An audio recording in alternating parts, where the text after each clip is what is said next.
Hello, मैं engineer DP Yadav Amit परिवार YouTube channel पर आप सभी का हार्दिक स्वागत करते हैं। हम लोग आज नए टॉपिक के साथ चलेंगे। आप लोगों की बेहद डिमांड थी कि सर डीसी जनरेटर पढ़ाया जाए, तो आज हम डीसी जनरेटर ही शुरू करते हैं। अभी आपका बेसिक इलेक्ट्रिकल काफ़ी रह गया है, काफ़ी चैप्टर उसमें शेष है।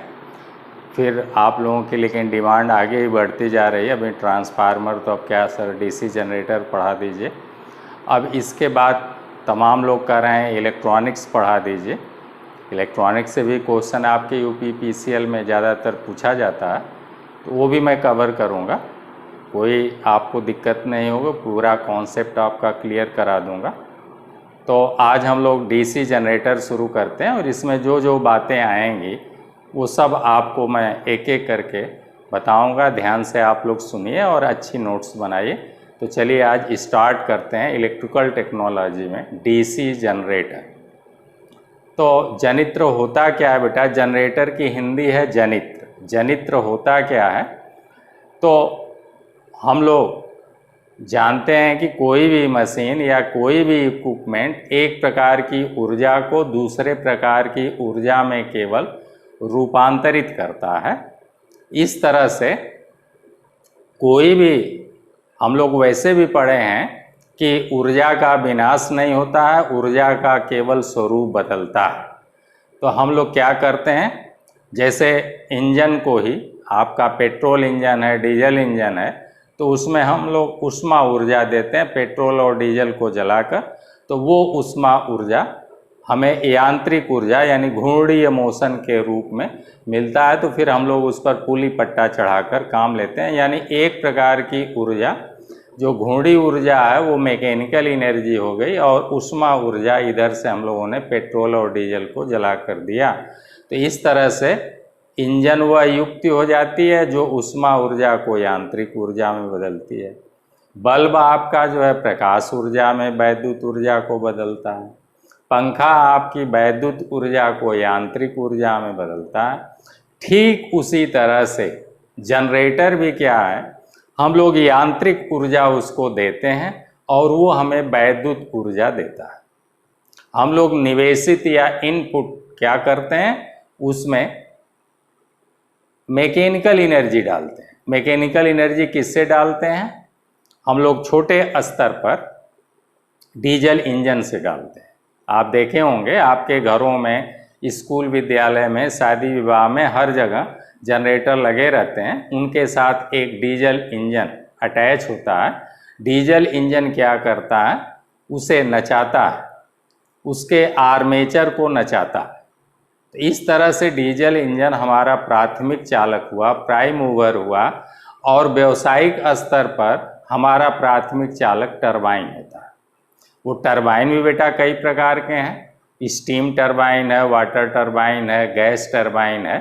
तो हम लोग जो है एनटीपीसी में हम लोग जो है एक तरह से जो हमारा नेशनल थर्मल पावर कारपोरेशन है, जहाँ पर हम लोग, थर्म माने ताप होता है, जहाँ पर ताप से जो है वैद्युत ऊर्जा का जनन किया जाता है, तो उसे हम लोग एनटीपीसी शॉर्ट में बोलते हैं, नेशनल थर्मल पावर कारपोरेशन बोलते हैं। तो वहाँ पर जो वैद्युत ऊर्जा का जनन होता है, वहाँ पर हम लोग कोयले से ऊष्मा उत्पन्न करते हैं, उससे फिर स्टीम बनाते हैं, और फिर उस स्टीम से हम लोग टरबाइन चलाते हैं। तो हमारा पर टरबाइन क्या हो गया, वो प्राथमिक चालक हो गया। तो इस तरह से पानी से स्टीम बनाकर और फिर स्टीम के प्रेशर से हम लोग जो है टरबाइन चलाते हैं, तो वो बिजली हमें सस्ती पड़ती है। तो इस तरह से जहाँ पर व्यावसायिक स्तर पर उत्पादन करना हो, जहाँ पर बिजली बनाकर बेचना हो और बड़े मात्रा में उसका व्यवसाय करना हो, तो वहाँ पर हम लोग इस टाइप से ही स्टीम टरबाइन या वाटर टरबाइन का प्राथमिक चालक के रूप में प्रयोग करते हैं। पेट्रोल और डीजल बहुत महंगा है, इसलिए थोड़े या छोटे कार्यों के लिए हम लोग घरों में उपयोग के लिए डीजल इंजन सेट लगाते हैं। तो डीजल सेट को हम लोग बोलेंगे कि भाई यह डीजल सेट है, और जब टरबाइन से चलाएंगे तो कहेंगे टर्बो सेट है, या फिर स्टीम टर्बो सेट है, या वाटर टर्बो सेट है। इस टाइप से है। तो बेसिकली अब आपके समझ में आ गया होगा कि जनित्र हिंदी है और जनरेटर अंग्रेजी शब्द है। और तो इसको हम परिभाषित करेंगे कि जनरेटर वह युक्ति है जो यांत्रिक ऊर्जा को वैद्युत ऊर्जा में बदल देता है। अब डीसी जनरेटर की अगर बात करेंगे बेटा, तो आप ये कहेंगे कि डीसी जनरेटर वह युक्ति है जो यांत्रिक ऊर्जा को दिष्ट धारा या डीसी ऊर्जा में बदल देता है। डीसी जनरेटर वह युक्ति है जो मैकेनिकल एनर्जी को डीसी वैद्युत ऊर्जा में बदल देता है, उसी को हम कहेंगे डीसी जनरेटर। ये काम किसके सिद्धांत पर करता है? तो फैराडे के वैद्युत चुंबकीय प्रेरण के सिद्धांत पर सभी जनरेटर काम करते हैं, चाहे वो एसी जनरेटर हो चाहे डीसी जनरेटर हो। और इसी स्तर पर हम लोग जो है हर जगह, चाहे बांध द्वारा बिजली बना रहे हैं यानी डैम द्वारा, या फिर जो है एनटीपीसी में बिजली बना रहे हैं या एटॉमिक द्वारा बना रहे हैं, सब जगह जो है फैराडे के वैद्युत चुंबकीय प्रेरण अथवा इलेक्ट्रोमैग्नेटिक इंडक्शन का ही प्रयोग कर रहे हैं। तो आइए हम लोग जनरेटर का एक छोटा सा चित्र आपके सामने हम प्रस्तुत करते हैं, आप लोग देखें उसके विभिन्न भाग और उनके कार्य, और जनरेटर कैसे हमारा किस सिद्धांत पर काम करता है वो आपको बताए। फैराडे के वैद्युत चुंबकीय प्रेरण के सिद्धांत पर काम करता है। तो हम शुरू करते हैं डीसी जनरेटर। धारा जनित्र।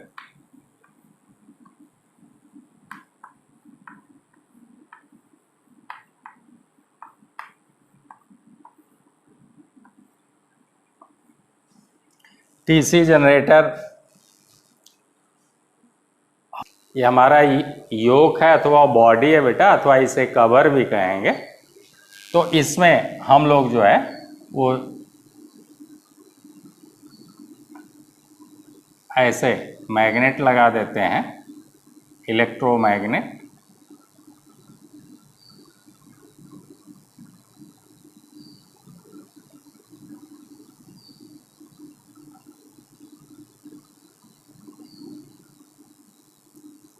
ये पोल्स शू हो गया, ऐसे यहाँ भी लगा देंगे।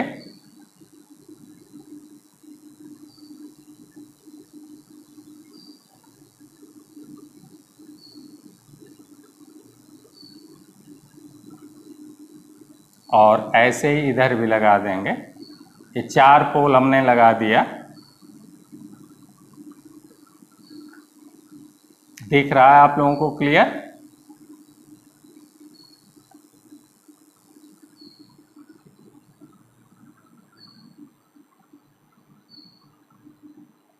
इस पर हम लोग वाइंडिंग लुपेट देंगे। ये मान लीजिए कि ये वाइंडिंग आपने लुपेट दिया, ये वाइंडिंग ऐसे सब पर वाइंडिंग ऐसे लुपटी रहेगी। ये क्वाइल के रूप में बेटा ऐसे होगी, ऐसे चढ़ी होगी, ऐसे ये क्वाइल के रूप में होगी, जिसको चित्र में ऐसे दिखाया जा रहा है। तो ये ऐसे ये वाइंडिंग इस पर चढ़ी हुई है ऐसे।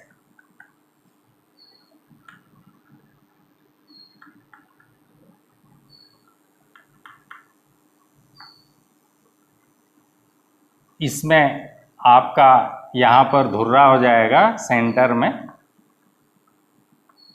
अभी हम बात करते हैं, ये आपका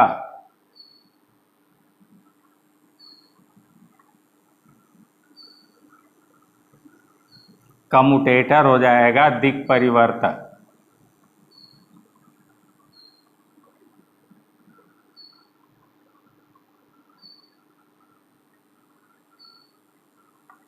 ये हो गया दिक् परिवर्तक, कम्यूटेटर।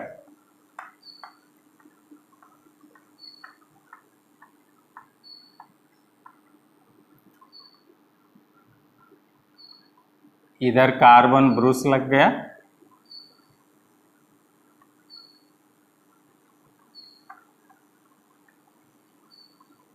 इधर भी कार्बन ब्रूस ऐसे लगा देंगे।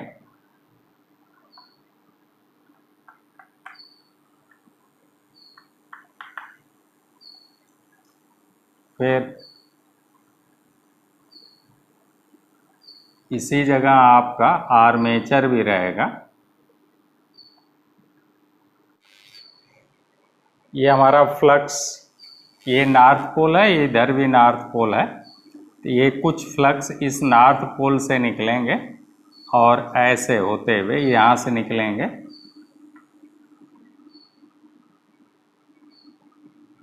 और ऐसे होते हुए फिर यहाँ से ऐसे होते हुए और ये ऐसे होते हुए चलेंगे। तो ये हमारा फ्लक्स फाई हो गया।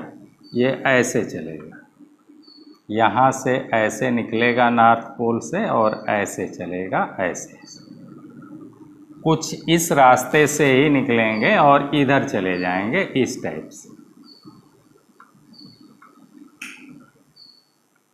और इस रास्ते से होते हुए साउथ पोल से होते हुए और ऐसे ऐसे अपना पथ पूरा करेंगे। ये फ्लक्स फाई है, ये ऐसे चलेगा ऐसे, यहाँ से ऐसे, ऐसे ही कुछ फ्लक्स इस नॉर्थ पोल से चलेंगे और ऐसे होते हुए ये ऐसे होते हुए और इस रास्ते से ऐसे अपना परिपथ पूरा करेंगे।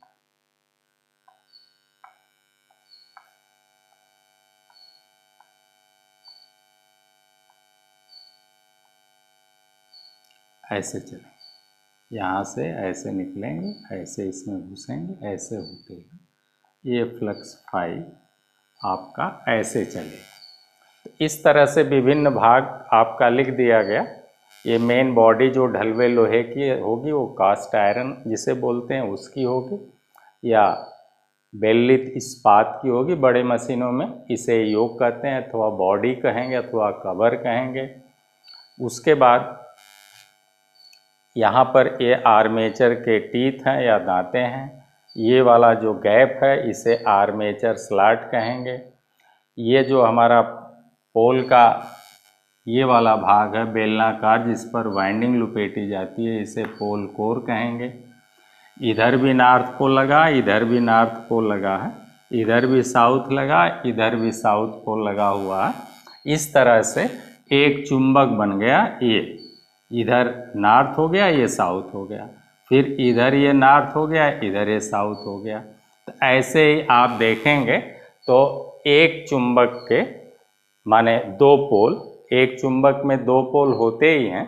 तो एक नॉर्थ और एक साउथ यहाँ लग गया और दूसर का नॉर्थ और साउथ यहाँ लग गया। इस तरह से चार पोल आपके इस जनरेटर में दिख रहे हैं। चुंबकीय फ्लक्स ऐसे आपके चल रहे हैं, वो आपने देखा। उसके बाद ये वाला जो पोर्शन है इसे हम लोग शाफ्ट कहेंगे यानी धुर्रा कहेंगे। ये धुर्रा है, शाफ्ट है, माइल्ड स्टील का बनता है, सॉफ्ट। और ये आपका कम्यूटेटर है, इसे हम लोग जो है दिक् परिवर्तक कहेंगे या कम्यूटेटर कहेंगे। ये वाला कम्यूटेटर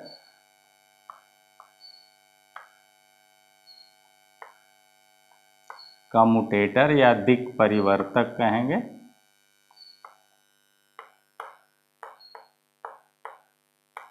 दिक् परिवर्तक। उसके ऊपर ये जो आपका ये वाला पोर्शन है ये कार्बन ब्रूस है। ये और ये सब क्या है? कार्बन ब्रूस हैं। तो ये हो गया आपका कार्बन ब्रूस।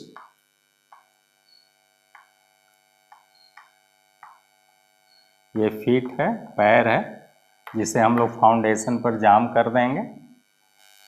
इस वाले भाग को पोल का शू कहते हैं, ये लिखा है पोल शू, और ये पोल वाइंडिंग है। उसके बाद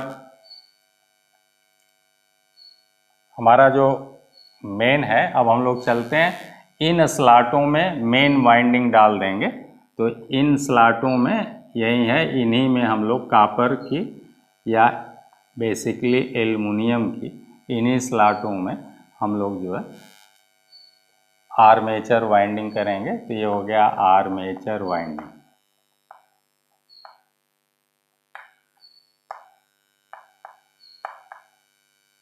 आर्मेचर वाइंडिंग। इन चुंबकों को एक्साइट करने के लिए बेटा इसमें ये जो चुंबकों पर वाइंडिंग चढ़ाई गई है इन्हें हम लोग पोल वाइंडिंग लिख रहे हैं। और इन पोल वाइंडिंग में हम लोग कौन सी सप्लाई देंगे? डीसी सप्लाई देंगे। चुंबकों को एक्साइट करने के लिए इसमें कौन सी सप्लाई देंगे? डीसी सप्लाई देंगे। डीसी सप्लाई देंगे तभी हमारे चुंबक एक्साइट हो जाएंगे। और यहाँ पर हम लोग एक लिफ्टिंग डिवाइस भी लगा देंगे। ऐसे ये ऐसे जो है लिफ्टिंग डिवाइस लगा देंगे इसे उठाने के लिए। ऐसे ये हमारा हो गया लिफ्टिंग डिवाइस। और इधर ही एक आपका टर्मिनल बॉक्स भी ऐसे लग जाएगा। ये हो जाएगा यहाँ से टर्मिनल बॉक्स। ये हो गया लिफ्टिंग डिवाइस।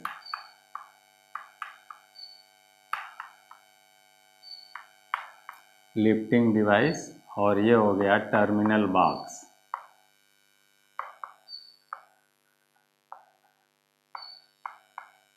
यहाँ से हम लोग सप्लाई घरों में या अन्य जगह पर ले जाएंगे। तो मेन भाग आपने देख लिया। सबसे बड़ा वाला भाग जो है वो कवर है या योक है या कवर है। उसके बाद जो है इस पर जुड़ा हुआ है आपका ये पोल। जो ये वाला भाग है बेलनाकार भाग है, इस भाग को कोर कहते हैं और इस भाग को शू कहते हैं। इस कोर पर जो ये ऐसे दिख रहा है ये है फील्ड वाइंडिंग। इसी को पोल वाइंडिंग कहेंगे अथवा इसी को फील्ड वाइंडिंग भी कहेंगे। Field winding. और इसी फील्ड वाइंडिंग में हम लोग डीसी सप्लाई देंगे तो ये इलेक्ट्रोमैग्नेट है तभी एक्साइट हो जाएंगे। और फिर ये धुर्रा है, साइड प्लेटें लगी होंगी। इनके मेन भाग आप यहाँ पर चित्र में भी देख रहे हैं। और वैसे भी अगर इसके मेन भाग करें हम तो मेन पार्ट्स आप इसके हो जाएंगे। Main parts of DC generator अगर हम लोग करें तो इसके मेन भाग जो है कुछ तो इसमें स्टेटर जो स्थिर भाग है उसे हम लोग स्टेटर कहते हैं। तो अगर स्टेटर हो गया, स्टेटर का मतलब स्थिर, और दूसरा हो गया रोटर।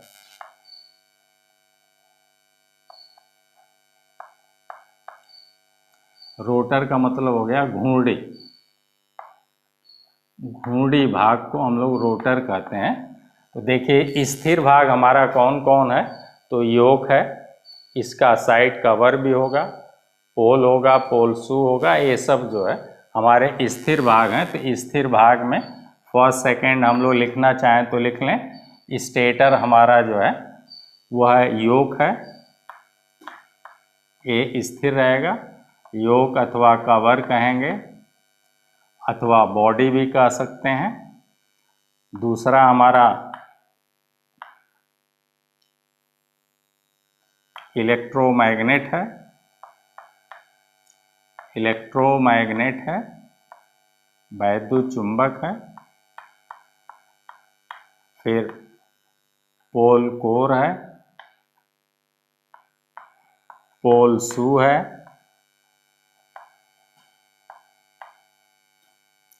फिर पोल वाइंडिंग है, पोल winding.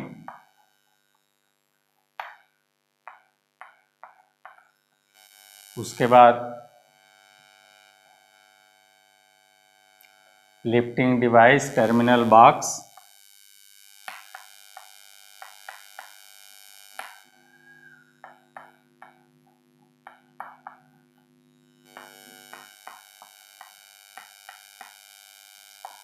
Terminal box,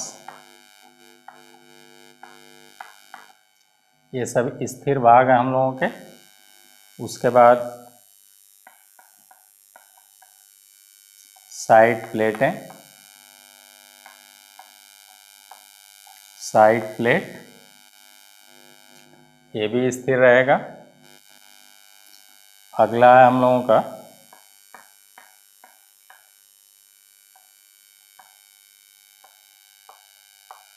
Bruce gear.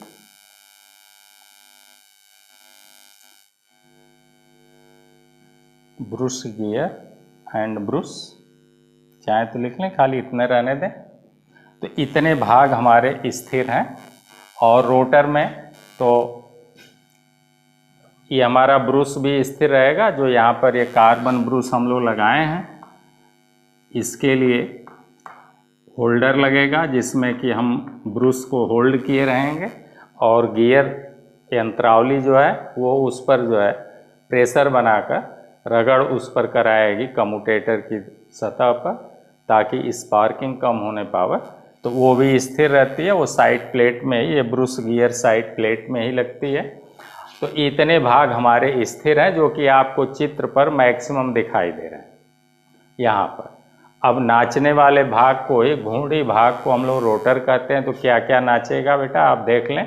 धुर्रा नाचेगा। इसी धुर्रे को हम लोग प्राथमिक चालक डीजल इंजन से अथवा टरबाइन से इसी धुर्रे को नचाते हैं, जिसे हम लोग जो है यहाँ पर लिखें सॉफ्ट। इस धुर्रे का हम लोग कपलिंग द्वारा कनेक्शन कर देते हैं डीजल इंजन के धुर्रे से। और फिर डीजल इंजन या टरबाइन का धुर्रा जब नाचता है तो इसे नचाने लगता है। और जब ये नाचने लगेगा तो आपका कम्यूटेटर भी नाचेगा और आर्मेचर भी नाचेगा। आर्मेचर नाचेगा तो आर्मेचर की वाइंडिंग, जो इसमें आप कॉपर तार की वाइंडिंग कर रखे हैं, वो सब नाचेगा। और जब ये नाचने लगेगा तो नॉर्थ पोल से निकलने वाले चुंबकीय फ्लक्सों को, यही फ्लक्स फाई को, ये हमारा चालक ऐसे ऐसे जो ये आर्मेचर में फिट है ये काटने लगेगा। और जब ये काटेगा तो क्या होगा कि उसमें फैराडे के वैद्युत चुंबकीय प्रेरण के सिद्धांत से एक विद्युत वाहक बल इन तारों में उत्पन्न होने लगेगा। और अगर इन तारों का कनेक्शन हम लोग जो है, इनके सिरों का कनेक्शन अगर हम लोग टर्मिनल बॉक्स से कर दें तो सप्लाई जो है फिर वहाँ टर्मिनल बॉक्स पर जाने लगेगी। यहाँ से चली जाएगी ऐसे कम्यूटेटर में, और फिर कम्यूटेटर के कार्बन ब्रूस से होते हुए सप्लाई हम लोगों के पास आएगी। तो ऐसे यहाँ से अगर हम जोड़ दें, ऐसे चली गई, और इधर से हमने जोड़ दिया, ये ऐसे चली गई। तो कार्बन ब्रूस से होते हुए सप्लाई हम लोगों के पास यहाँ तक आएगी। कम्यूटेटर ही क्या करेगा, एसी जो इसमें जनरेट होगी उसको डीसी में बदलेगा। तो चलिए हम लोग इसकी बात करते हैं, एक एक करके देखते हैं बेटा। सारे पार्ट्स, अभी इनके फंक्शन क्या हैं वो तो हम लोग बाद में देखेंगे। पहले ये देखते हैं कि डीसी जनरेटर के विषय में कुछ मुख्य बातें। तो पहला तो आपने लिखा ही कि डीसी जनरेटर को हम परिभाषित कैसे करेंगे। तो आपने लिखा डीसी जनित्र या दिष्ट धारा जनित्र, हिंदी में लिखा है दिष्ट धारा जनित्र। तो अगर हम लोग डीसी जनरेटर की बात करें, डीसी जनरेटर की बात करें, दिष्ट धारा जनित्र की बात करें, तो हम लोग पहली पॉइंट, ये बहुत इम्पॉर्टेंट है, तो लिख, एक एक बातें हमारी ध्यान से सुनते जाइए। तो आप ये कहेंगे कि वह युक्ति या वह डिवाइस जो यांत्रिक ऊर्जा को दिष्ट धारा ऊर्जा में परिवर्तित करता है उसे हम डीसी जनरेटर कहते हैं। देखिए ना, इसी धुर्रे को, चित्र में जो है इसी धुर्रे को जब हम लोग डीजल इंजन से नचाएंगे तो उसे कहेंगे डीजल सेट, और जब इसे टरबाइन से नचाएंगे तो कहेंगे टर्बो सेट।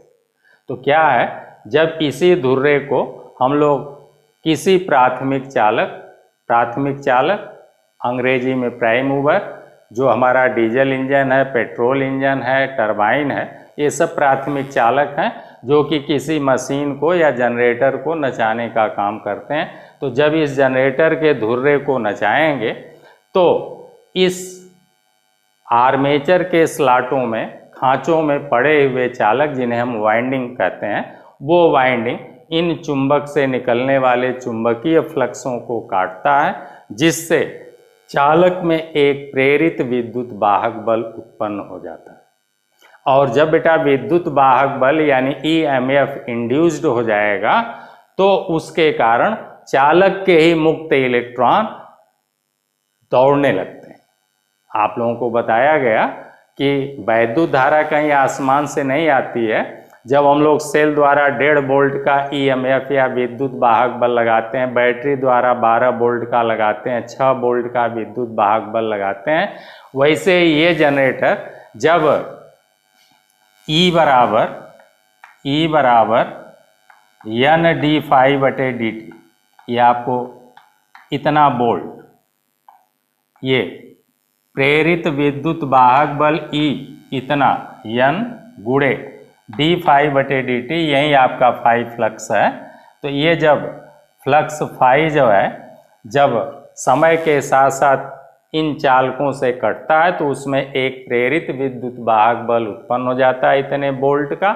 और इस विद्युत वाहक बल उसका नाम है, तो वो जो है मुक्त इलेक्ट्रॉनों पर, तार के अंदर उनकी हर परमाणु की बाहरी कक्षा में जो मुक्त इलेक्ट्रॉन है उन पर यही बल लगने लगता है, यही विद्युत वाहक बल लगने लगता है, जिससे वो ऋण विभव से धन विभव की ओर या निम्न विभव से उच्च विभव की ओर तार में दौड़ने लगते हैं। और इस तरह से इलेक्ट्रॉन पर 1.6 × 10⁻⁻19 कूलाम का आवेश होता है।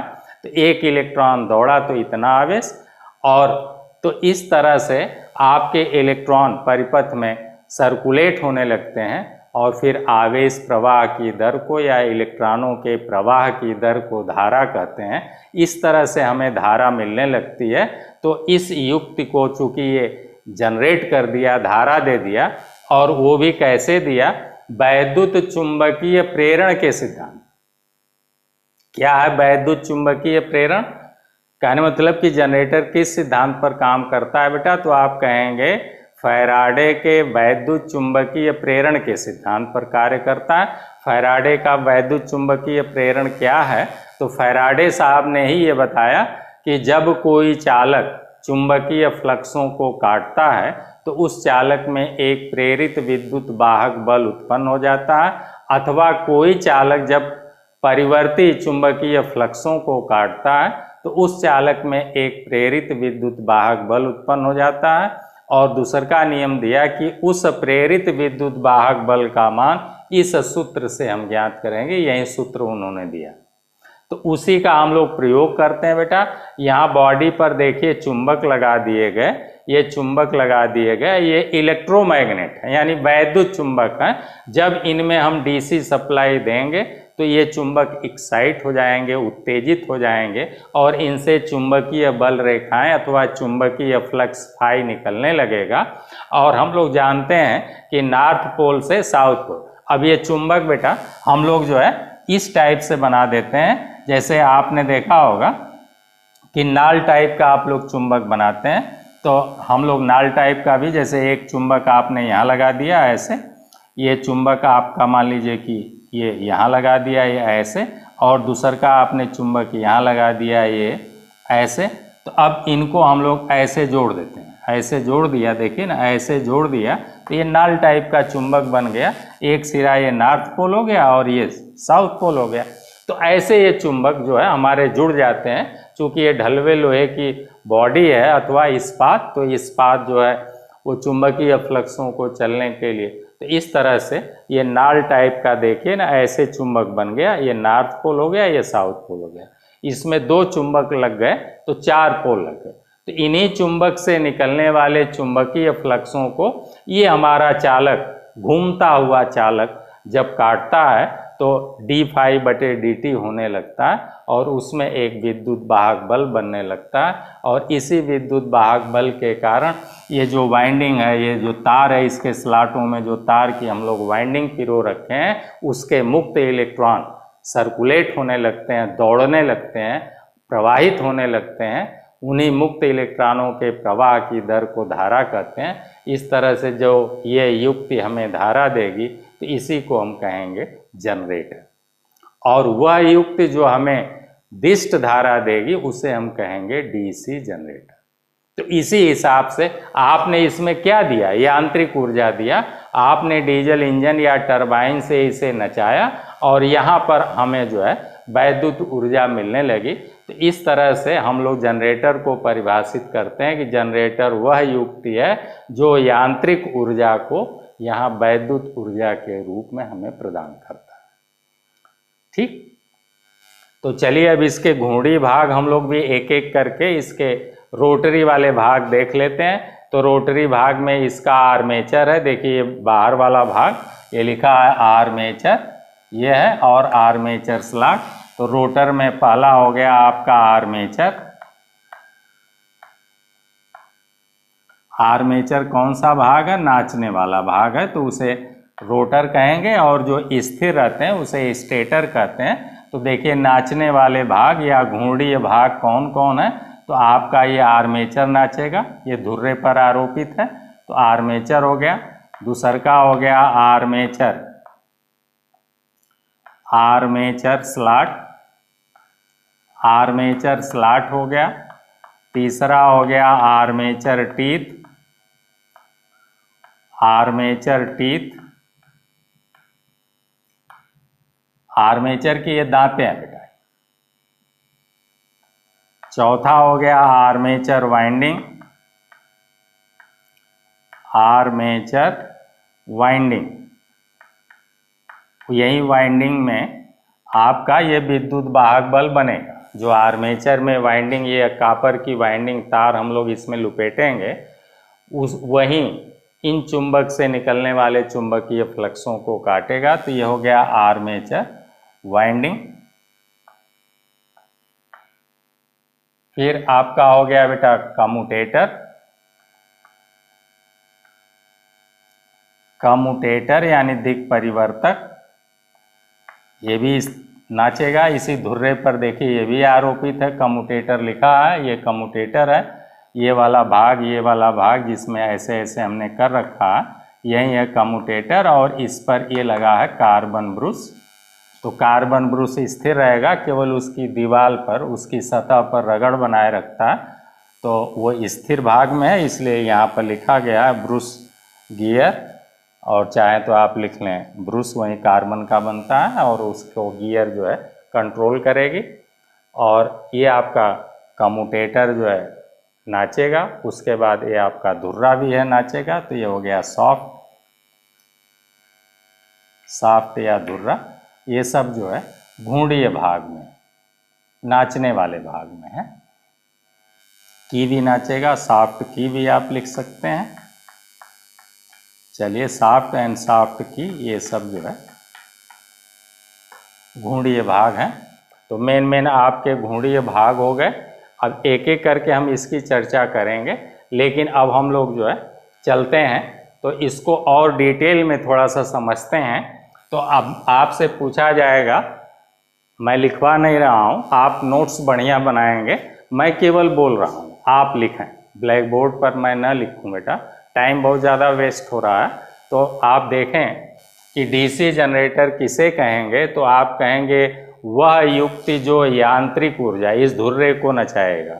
डीजल इंजन, टरबाइन तो वो हो गया, यांत्रिक ऊर्जा इसको देगा, और ये उसके एवज में हमें यहाँ पर वैद्युत ऊर्जा देगा टर्मिनल बॉक्स पर। तो वह युक्ति जो यांत्रिक ऊर्जा को या मैकेनिकल एनर्जी को डीसी वैद्युत ऊर्जा में परिवर्तित करता है, उसे हम डीसी जनरेटर कहते हैं।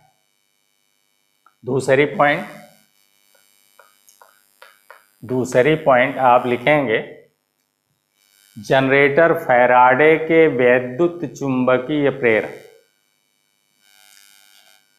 ये डीसी जनरेटर या जो भी जनरेटर है, ये किस पर काम करता है, तो यह फैराडे के वैद्युत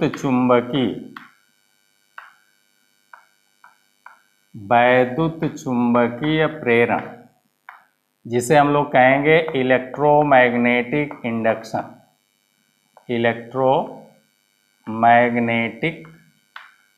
इंडक्शन, इलेक्ट्रोमैग्नेटिक इंडक्शन के सिद्धांत पर कार्य करता है। जनरेटर क्या करता है? फैराडे के वैद्युत चुंबकीय प्रेरण के सिद्धांत पर कार्य करता है। अब बेटा आप लोगों को मालूम है, बहुत ध्यान से सुने, सारा आपको कॉन्सेप्ट क्लियर हो जाएगा। आपको मालूम है कि सबसे पहले ओर्स्टेड ने बताया कि जब आवेश गतिशील होता है तो उसके चारों तरफ चुंबकीय क्षेत्र बनने लगता है। देखिए ना, ओर्स्टेड साहब ने, अभी फैराडे के वैद्युत चुंबकीय प्रेरण की हम चर्चा करेंगे, उससे पहले आप ओर्स्टेड का आप देखें तो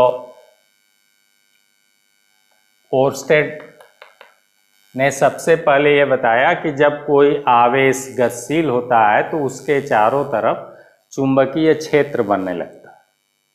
यानी आवेश जब तार में दौड़ेगा तो तार के चारों तरफ चुंबकीय क्षेत्र बनने लगेगा। जब आवेश वायु में गतिशील होगा तो दोनों क्षेत्र बनेगा, आवेश के कारण वैद्युत क्षेत्र भी बनेगा और चुंबकीय क्षेत्र भी बनेगा। बहुत ही इम्पोर्टेंट टॉपिक है, ये बहुत पूछता है कि स्थिर आवेश कौन सा क्षेत्र उत्पन्न करता है। तो एक देख लें, ओर्स्टेड वैज्ञानिक ने बताया कि आवेश स्थिर है, ये आवेश Q जो है, अगर ये स्थिर है बेटा तो इसके चारों तरफ जो है, इसके चारों तरफ कौन सा क्षेत्र बनता है? स्थिर आवेश के चारों तरफ अगर आवेश आपका स्थिर है तो सिर्फ वैद्युत क्षेत्र बनता है। कौन सा क्षेत्र? वैद्युत क्षेत्र बनता है। ये बहुत पूछता है। यही आवेश Q जब वायु में गतिशील हो जाए, कहाँ पर गतिशील हो? वायु में गति करे या गतिशील हो, तब इसके चारों तरफ वैद्युत क्षेत्र पहले से ही बन रहा था, तो वैद्युत प्लस चुंबकीय क्षेत्र दोनों बनने लगता है। बहुत ध्यान से सुने, बहुत ये क्वेश्चन 1 लाख बार पूछा गया है और सब आपके माने प्रमुख कंपटीशनों में पूछा जाता है। तो जब आवेश बेटा वायु में गति करने लगेगा, कोई भी आवेश, तो उसके चारों तरफ वैद्युत और चुंबकीय क्षेत्र दोनों बनने लगेगा। मैंने प्लस करके लिख दिया। और जब यही आवेश Q किसी तार में गति करे, किसी तार में गति करे, तीर बना दिया, तार में गति करे, तब तार के चारों तरफ केवल चुंबकीय क्षेत्र बनेगा। केवल कौन सा क्षेत्र बनेगा? चुंबकीय क्षेत्र बनेगा तार के चारों तरफ। और इसको आप लोग प्रैक्टिकली देख लीजिए, अगर आपके घर के करीब से या छत पर से वायर गया है और उसमें से अगर सप्लाई जा रही है, तो हमको आपको मना किया जाता है कि उसका मैग्नेटिक फील्ड हम लोगों को खींच लेगा। क्यों खींच लेगा बेटा? क्योंकि हमारे शरीर में ब्लड दौड़ रहा है और ब्लड में लोहा पाया जाता है, आयरन पाया जाता है, तो उसका चुंबकीय क्षेत्र हमारे ब्लड वाले आयरन को अपनी तरफ खींचता है, जिसके कारण ऑल ऑफ सडन कभी कभी उसका मैग्नेटिक फील्ड भारी पड़ जाता है, हम लोग ज़्यादा करीब पहुंच जाते हैं और कब हमारा हाथ अथवा सिर जो है उसमें सट जाता है, चिपक जाता है और हमें पता भी नहीं लगता। इस तरह से दुर्घटना घटित हो जाती है। तो इस तरह से साबित वैसे भी आप देखते हैं कि तार अब छत के करीब से गया तो उसके चारों तरफ एक मैग्नेटिक फील्ड बन रहा है जो हम लोगों को खींच रहा है। मोबाइल में भी ऐसे ही मैग्नेटिक फील्ड, उसका भी एक मैग्नेटिक क्षेत्र है, वो हम लोगों को प्रभावित कर रहा है और हमारे हार्ट के पास यहाँ पॉकेट में रखते हैं तो हमारे ब्लड को वो खींचता है, अपने तरफ खींचता है। इसीलिए कहा जाता है कि मोबाइल को भी पॉकेट में यहाँ पर न रखिए, क्योंकि हार्ट ही ब्लड को पंप करता है, तो यहाँ पर वो उसकी गति को प्रभावित कर सकता है और धीरे धीरे क्लॉटिंग करा सकता है लंबे समय तक अगर रखा जाए। तो इसलिए मोबाइल को भी रखने से मना किया जाता है। तो वही बात आपको बताई जा रही है। तो ये बात सबसे पहले ओर्स्टेड वैज्ञानिक ने, बहुत पूछता है कि ये किसने बताया? ओर्स्टेड ने बताया। तो ओर्स्टेड वैज्ञानिक ने जब ये बताया कि बिना देखे ना, यहाँ ध्यान से देखिए, अब बिना चुंबक के चुंबकीय क्षेत्र उत्पन्न हो रहा है, कोई चुंबक नहीं है लेकिन चुंबकीय गुण उत्पन्न हो रहा है, चुंबक बन रहा है। कब? जब आपका आवेश गतिशील हो जाए। जब तक आवेश स्थिर है तब तक केवल वैद्युत क्षेत्र बनेगा उस आवेश के चारों तरफ, और जैसे आवेश जो है गतिशील हो जाएगा तो उसके चारों तरफ वैद्युत और चुंबकीय क्षेत्र दोनों बनने लगेंगे। और यदि आवेश तार में गति करेगा तब केवल तार के चारों तरफ कौन सा क्षेत्र बनेगा? सिर्फ और सिर्फ चुंबकीय क्षेत्र बनेगा। तो जो हम लोगों के घर के करीब से तार गया है उसका चुंबकीय क्षेत्र हमारे शरीर को खींचता है और कभी कभी दुर्घटना हो जाती है। तो इस बात से जब ओर्स्टेड की बात को हमारे फैराडे साहब ने, ध्यान से सुना बेटा, फैराडे साहब ने जब सुना कि यदि बिना चुंबक के चुंबकीय क्षेत्र बन सकता है केवल आवेश के चलने से। आवेश क्यू क्या? यही क्यू हमारा जो है आवेश है, ये आवेश है। आवेश क्यू के चलने से यदि चुंबकीय क्षेत्र तार के चारों तरफ बन सकता है तो उसका उल्टा उन्होंने कहा कि यदि ओरिजिनल चुंबकीय क्षेत्र को तार के करीब चलाया जाए तो तार में आवेश भी पैदा होना चाहिए। सबसे पहले ओर्स्टेड ने क्या बताया कि जब आवेश किसी तार में, इस तार में यही आवेश अगर दौड़ रहा है तो तार के चारों तरफ चुंबकीय क्षेत्र बन जाता है, बिना चुंबक के देखे चुंबकीय क्षेत्र बन रहा है। तो फैराडे साहब ने सोचा कि ओरिजिनल यदि चुंबक लेकर और तार के चारों तरफ उसे चलाया जाए तो तार में आवेश भी पैदा होना चाहिए। और इसी बात को उन्होंने साबित करने के लिए, इसको मिटा दे रहे हैं बेटा, तो इसको साबित करने के लिए अब उन्होंने क्या किया कि एक तार लिया ऐसे और उसको कॉइल के रूप में लपेट दिया और यहाँ पर एक गैल्वेनोमीटर लगा दिया, जो कि गैल्वेनोमीटर क्या करेगा? केवल डिफ्लेक्शन देगा। उसका पॉइंटर जो है बाएं दाएं भागेगा और वो धारा को मापेगा नहीं, केवल डिफ्लेक्शन बताएगा। जब डिफ्लेक्शन इस गैल्वेनोमीटर में आएगा तो हम समझ जाएंगे कि इसमें धारा का प्रवाह हो रहा है। तो उन्होंने एक चुंबक लिया ऐसे और इस चुंबक को का नॉर्थ पोल और ऐसे लिया, और इस चुंबक से आप जानते हैं कि हमेशा चुंबक के नॉर्थ पोल से चुंबकीय बल रेखाएं निकलती हैं। ये बल रेखाएं अथवा इन्हीं को कहेंगे फ्लक्स फाई। तो इन्होंने क्या किया? चुंबक को नजदीक लाया और चुंबक को दूर ले आया कुंडली के पास। वही गति कि जब आवेश के चलने से तार में चुंबकीय क्षेत्र, तार के चारों तरफ चुंबकीय क्षेत्र बन सकता है, तो उसका उल्टा उन्होंने सोचा कि चुंबक के चलने से तार में आवेश भी पैदा होना चाहिए। तो यही फैराडे का वैद्युत चुंबकीय प्रेरण का नियम बन गया। इसी प्रैक्टिकल, बहुत छोटा सा प्रैक्टिकल उन्होंने किया। एक कॉपर का तार ले लिया, उसे कॉइल के रूप में लपेट कर और ऐसे जो है गैल्वेनोमीटर लगा दिया कि अगर आवेश इसमें पैदा होगा, आवेश चलेगा, तो गैल्वेनोमीटर का पॉइंटर इधर उधर भागेगा तो हम जान जाएंगे कि आवेश पैदा हो गया।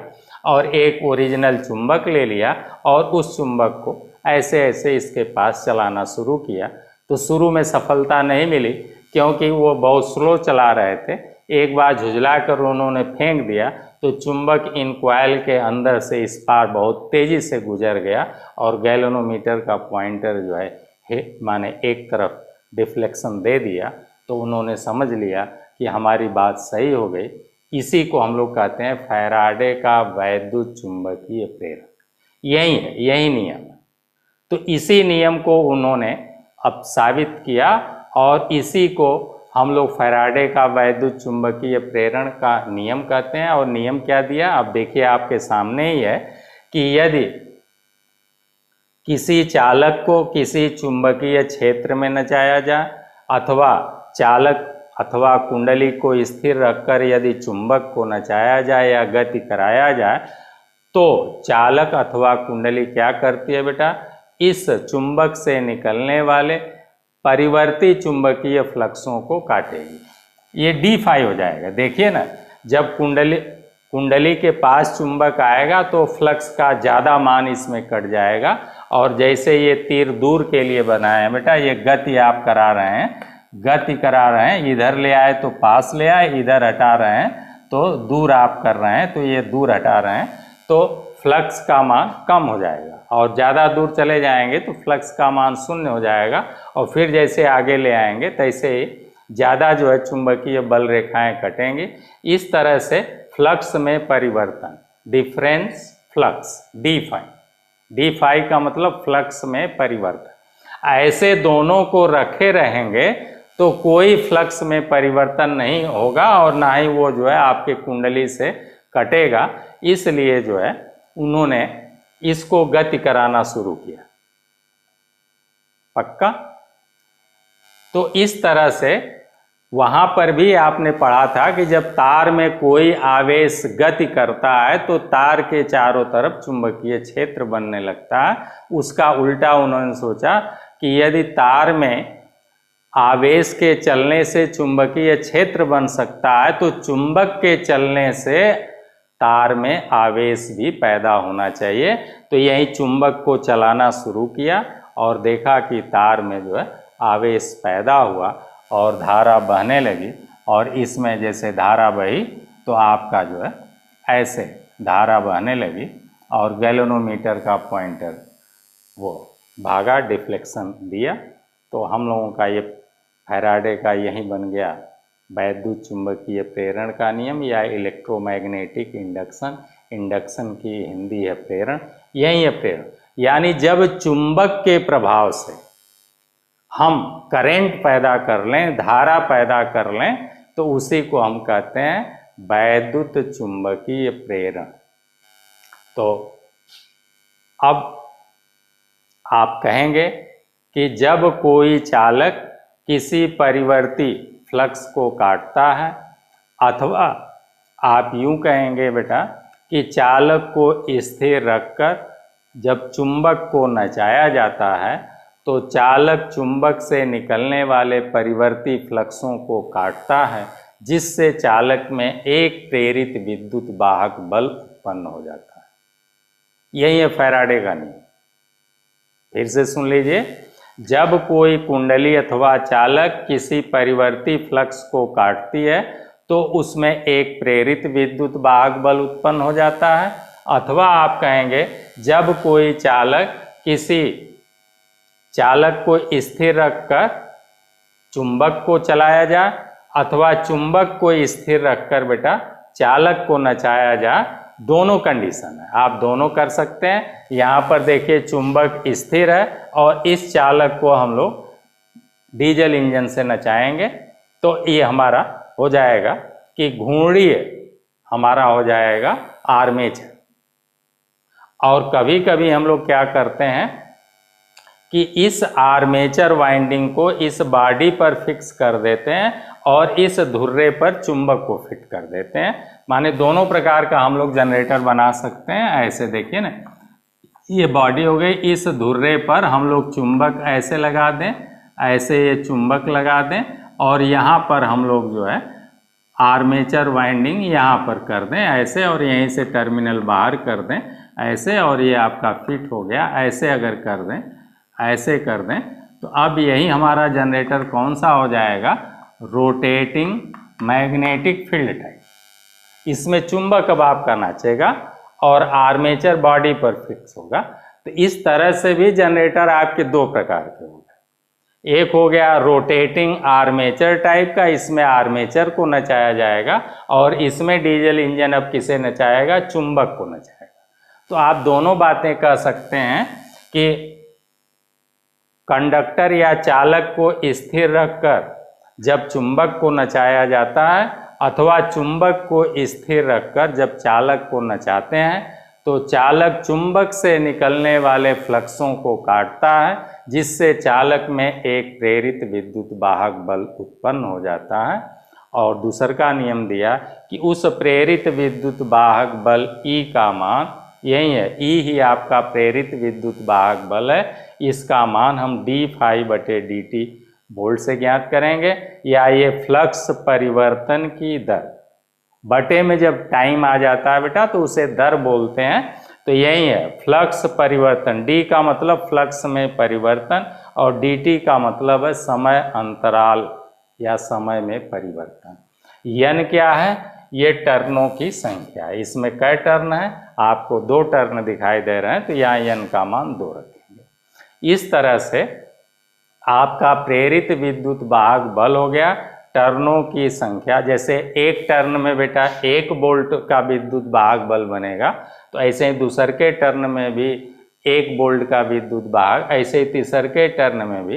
तो ऐसे ही आप 100 टर्न बना देंगे तो 100 में 1 वोल्ट बनेगा, तो कुल 100 वोल्ट बन जाएगा, यानी 100 गुना बन जाएगा। तो इस तरह से n टर्न है तो n से गुना हो गया, तो हो गया बेटा n टर्नों की संख्या, और इसे कहेंगे फ्लक्स परिवर्तन की दर।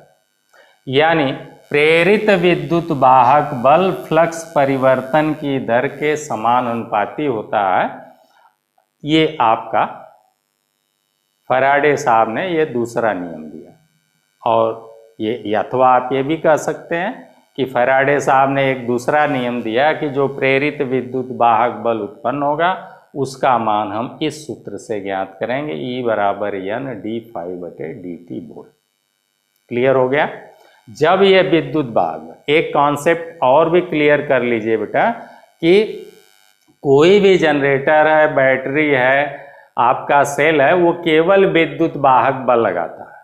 जैसे आपका पंप है, टुल्लू पंप है, तो वो पानी पर केवल बल लगाता है, उसमें पानी नहीं होता है। पानी तो आपके तालाब में है, कुएं में है, नदी में है। वैसे ये जनरेटर भी जो है केवल विद्युत वाहक बल, इस फार्मूले से विद्युत वाहक बल लगाता है, जिससे आपके वाइंडिंग या जो तार है उसके मुक्त इलेक्ट्रॉन परिपथ में दौड़ने लगते हैं। अब यहाँ से आप जो है पंखे में कनेक्शन ले जाएंगे, बल्ब में कनेक्शन ले जाएंगे, तो आपका परिपथ पूरा होने लगेगा, और इस वाइंडिंग के मुक्त इलेक्ट्रॉन, तार के मुक्त इलेक्ट्रॉन इस विद्युत वाहक बल के कारण परिपथ में दौड़ने लगते हैं, और इस तरह से हमें धारा मिलने लगती है। आवेश प्रवाह की दर को धारा कहते हैं। तो हमें धारा इस तरह से जनरेटर देता है। तो जनरेटर धारा नहीं उत्पन्न करता है आप कहेंगे, बल्कि जनरेटर ये विद्युत वाहक बल उत्पन्न करता है अथवा EMF प्रोड्यूस करता है, और जिसके कारण तार के मुक्त इलेक्ट्रॉन अपने आप चलने लगते हैं। तो अब आप फैराडे का वैद्युत चुंबकीय प्रेरण का नियम आपने जान लिया। यही है फैराडे का वैद्युत चुंबकीय प्रेरण का नियम, कि जब किसी चालक को किसी चुंबकीय क्षेत्र में, ये बन गया चुंबकीय क्षेत्र में, इस चालक को नचाया जाए, यानी कुंडली को नचाया जाए। ये देखिए चुंबक से ये चुंबकीय फ्लक्स निकल रहा है, ऐसे परिपथ पूरा कर रहा है। ऐसे इन चुंबकीय क्षेत्र में जब हम इस चालक को, जो आर्मेचर के स्लॉटों में तार की वाइंडिंग पिरो रखे हैं, जब उसे बहुत तेजी से डीजल इंजन वाले धुर्रे से इस धुर्रे को कनेक्ट करके नचाते हैं, तो यही तार जो है चुंबक से निकलने वाले चुंबकीय फ्लक्सों को, इन चुंबकीय बल रेखाओं को काटने लगता है, जिससे इस तार में इस फार्मूले से एक विद्युत वाहक बल इतने वोल्ट का बनने लगता है, और इस तार के मुक्त इलेक्ट्रॉन सर्कुलेट होने लगते हैं और यहाँ धारा पहुँचने लगती है। तो फैराडे के विद्युत चुंबकीय प्रेरण के सिद्धांत पर हमारा जनरेटर कार्य करता है। तो ये आपने लिखा, जनरेटर इस सिद्धांत पर कार्य करेगा। अब उसके बाद इसी में लेंज साहब ने थोड़ा सा, लेंज का भी बहुत इम्पोर्टेंट रोल है। लेंज ने इनके सूत्र में यहाँ पर माइनस चिन्ह लगवाया। लेंज ने इनके सूत्र में यहाँ पर माइनस चिन्ह लगवाया बेटा, वो भी आप देख लें, जान लें, बहुत इम्पोर्टेंट है। लेंज ने क्या बताया कि ये जिससे उत्पन्न होता है, ये प्रेरित विद्युत वाहक बल जो इस फार्मूले से हम गणना करेंगे, जय बोल्ट का ये उत्पन्न होता है, ये उसी का विरोध करता है जिससे ये स्वयं उत्पन्न होता है। पहला लेंज ने ये नियम बताया। लेंज साहब की अगर हम लोग बात करें, लेंज का नियम बहुत पूछता है, तो लेंज साहब ने यही बताया कि ये जिससे उत्पन्न होता है उसी का विरोध करता है। क्लियर हो गया। और दूसर का उन्होंने जो नियम दिया वो ऊर्जा संरक्षण का दिया, क्योंकि फैराडे साहब ये भी नहीं बता पाए कि इसमें धारा कहाँ से बही। तो लेंज साहब ने ही प्रथम नियम तो जो दिया वो दिया ही कि प्रेरित, प्रथम नियम, लेंज का प्रथम नियम क्या है बेटा?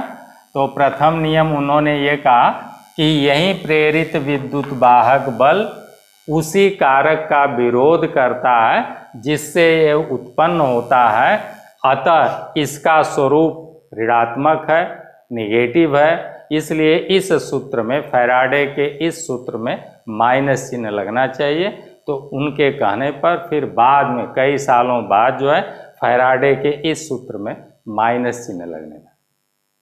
और दूसर का जो नियम दिया वो दूसर का नियम दिया ऊर्जा संरक्षण। यही बहुत पूछता है, ये 10 लाख बार पूछा जा चुका है ये प्रश्न कि लेंज का द्वितीय नियम किससे संबंधित है? तो लेंज का द्वितीय नियम ऊर्जा संरक्षण पर आधारित है या ऊर्जा संरक्षण से संबंधित है। किससे संबंधित है? ऊर्जा संरक्षण से। कैसे?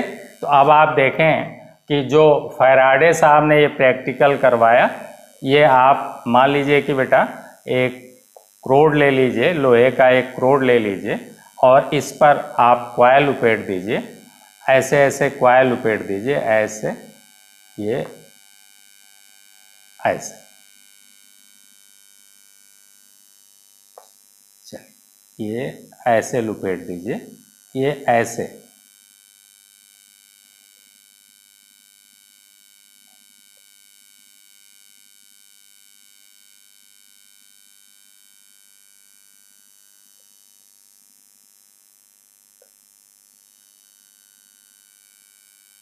ऐसे लपेट दीजिए।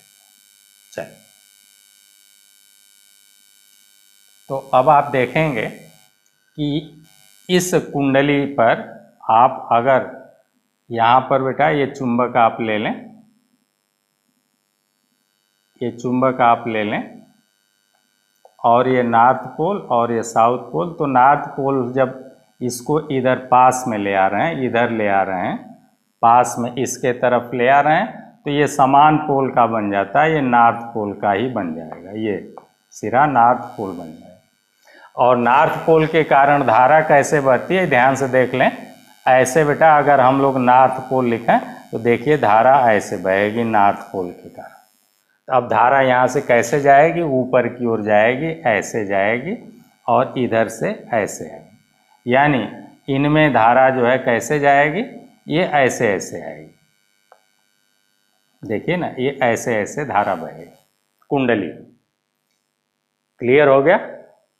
और यहाँ पर नॉर्थ और नॉर्थ के कारण कौन सा बल लगेगा? तो आप कहेंगे प्रतिकर्षण। कौन सा बल लगेगा? प्रतिकर्षण बल लगेगा। तो ये जो है जब हम इसे चुंबक को पास ले आ रहे हैं तो ये देखिए ना, समान पोल इधर बन जाएगा और ये बन जाएगा आपका साउथ पोल। तो नॉर्थ पोल की वजह से धारा ऐसे ऐसे बहती है, तो ये देखिए ना, ये ऐसे बहेगी। क्लियर हो गया? और दूसरा कंडीशन अगर आप देख लें, इसी को अगर हम लोग ऐसे कर दें,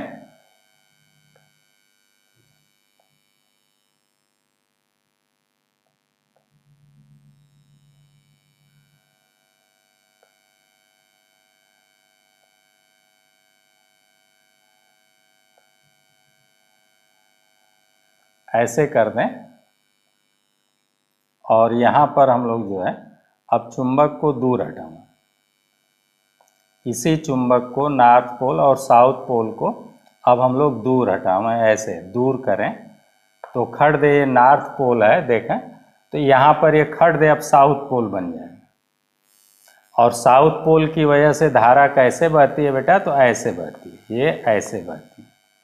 तो अब इसी में जो है आपकी धारा ऐसे बहने लगेगी।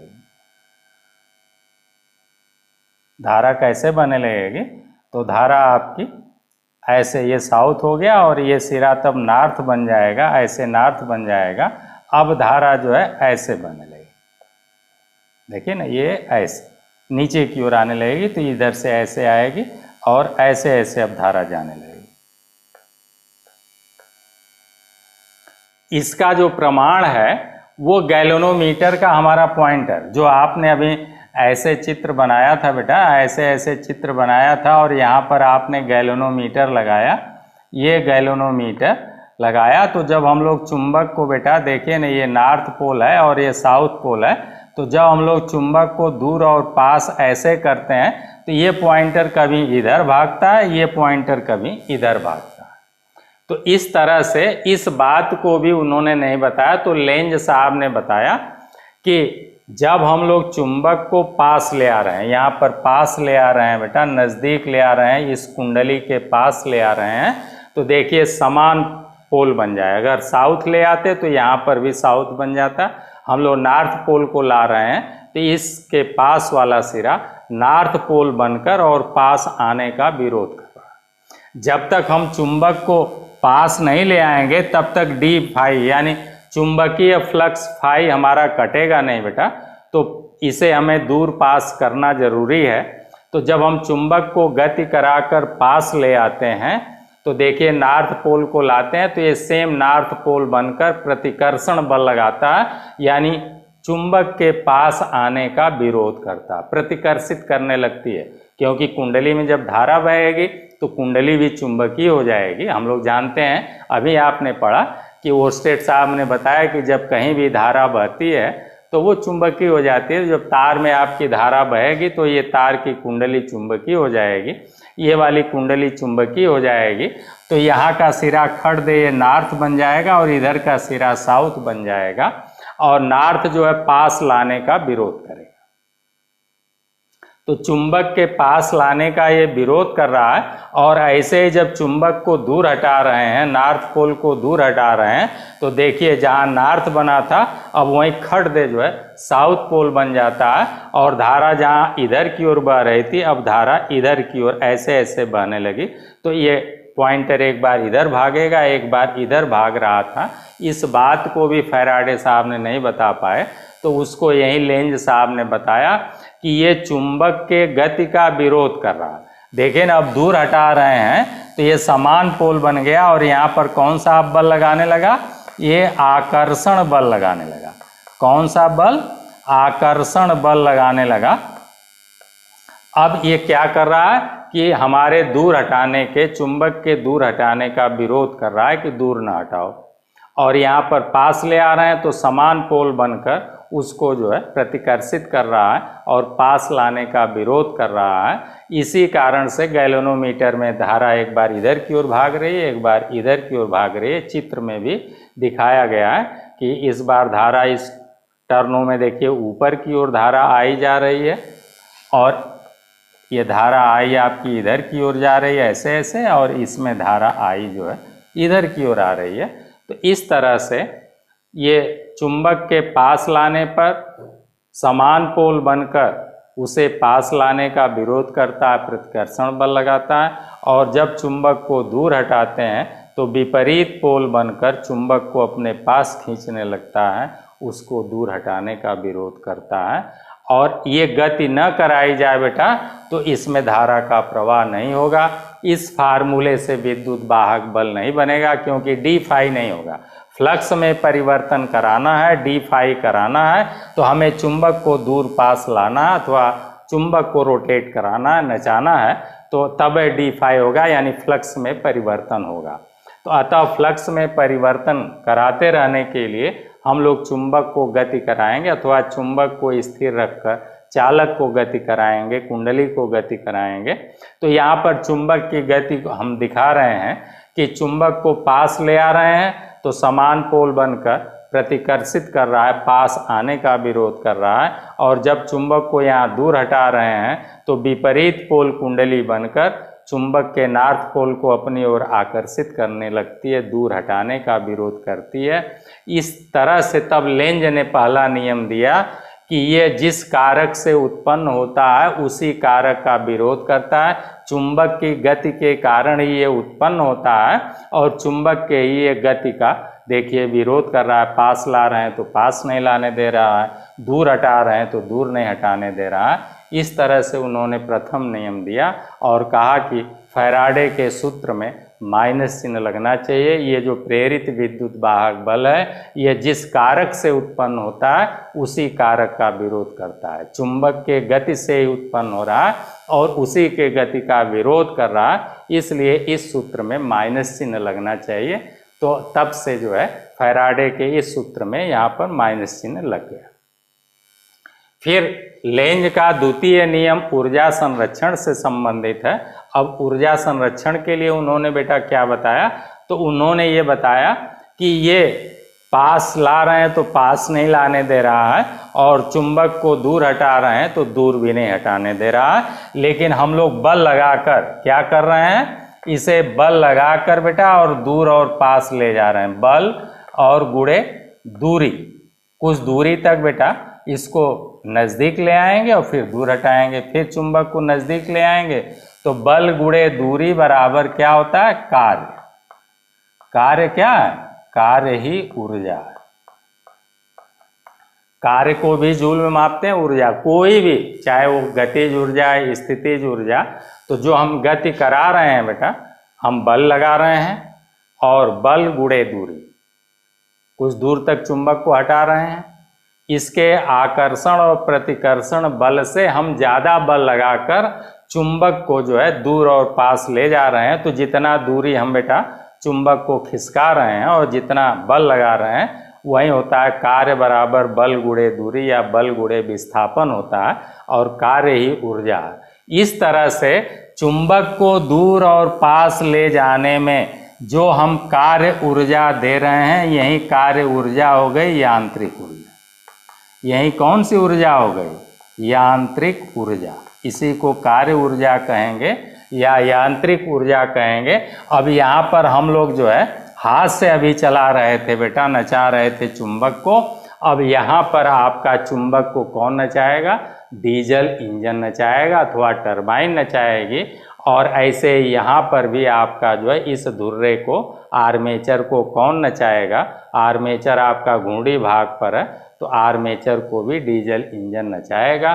तो डीजल इंजन क्या देगा, यहाँ पर यांत्रिक ऊर्जा देगा, मैकेनिकल एनर्जी देगा, और यहाँ पर हमें जो है डीसी वैद्युत ऊर्जा यहाँ पर टर्मिनल बॉक्स पर मिलेगी। क्योंकि ये सारी चीज़ें जो है बेटा वो जनरेटर के साइड प्लेट भी आप लगा देंगे। ये तो हमने साइड प्लेट वगैरह हटा के इसका सेक्शनल भाग आपको दिखाया है कि अंदर ऐसे सारे भाग लगे होंगे। कायदे में तो आप जनरेटर देखते हैं चारों तरफ से पैक होता है, केवल धुर्रा उसका थोड़ा सा जो है साइड प्लेटों से बाहर निकला रहता है। उसी धुर्रे पर आपका ये आर्मेचर वगैरह सब टिका रहता है, वाइंडिंग टिकी रहती है और धुर्रा बेरिंग द्वारा जो है साइड प्लेटों पर टिका रहता है। तो इस तरह से उसी धुर्रे को जब हम नचाते हैं यानी यांत्रिक ऊर्जा जब इसमें देते हैं तो हमें वैद्युत ऊर्जा यहाँ पर मिलती है। वहीं छोटा सा स्वरूप जो है ये यहाँ पर आपको दिखाया जा रहा है, उसी जनरेटर का छोटा स्वरूप। तो उन्होंने यही हो गया ऊर्जा संरक्षण का, यानी बेटा जो ऊर्जा हमने इस चुंबकों को दूर पास करने में अथवा नचाने में जो यांत्रिक ऊर्जा हमने दिया वही हमें इस तार में अथवा इस कुंडली में वैद्युत ऊर्जा के रूप में मिली। इस तरह से कहीं ऊर्जा या वैद्युत ऊर्जा आसमान से नहीं आई, बल्कि एक प्रकार की ऊर्जा का, यांत्रिक ऊर्जा का अथवा कार्य ऊर्जा का इस कुंडली में वैद्युत ऊर्जा के रूप में रूपांतरण हुआ। तो दूसरी जो उन्होंने दिया लेंज का जो दूसरा नियम है ऊर्जा संरक्षण का नियम, यही है ऊर्जा संरक्षण का नियम। ये भी बात लेंज साहब ने बताया, फैराडे साहब नहीं बता पाए। तो इस तरह से हम लोग यांत्रिक ऊर्जा यहाँ दिए और वहाँ पर हमें वैद्युत ऊर्जा मिल गई। ये बात क्लियर हो गई। तो इस तरह से जनरेटर की परिभाषा बन गई कि जनरेटर वह युक्ति है जो यांत्रिक ऊर्जा को किस में बदलता, वैद्युत ऊर्जा में। अब देखें, यही प्रैक्टिकल, यही कुंडली जो है यहाँ पर लगी हुई है इसमें, और यही चुंबक जो है, ये चुंबक जो यहाँ पर उन्होंने फैराडे साहब ने प्रैक्टिकल किया था, यही चुंबक बेटा इस धुर्रे पर लगा हुआ है। अब जब इसी को नचाएंगे, यहाँ पर वो हाथ से पकड़ कर नचा रहे थे, अब यहाँ पर हाथ से हम लोग कितना तेज नचाएंगे, तो उसे डीजल इंजन या टरबाइन से नचाते हैं।